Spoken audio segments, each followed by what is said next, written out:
Video করেন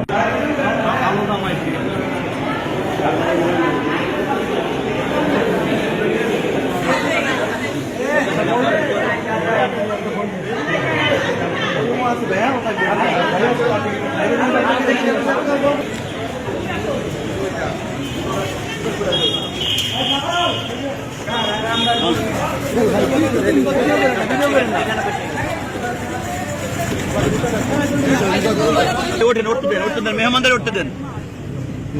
ওস্তাদ কোথায় বসে একটু ব্রিফিং ওস্তাদ, কোথায় বসে ঘটনাটা ঘটছে এতটুকু? তাঁতিবাড়ি স্যার, তাঁতিবাড়িতে এটা কিভাবে ঘটনাটা ঘটলো এটা যদি আমাদের একটু বলতেন স্যার, একটু প্লিজ। একটু স্যার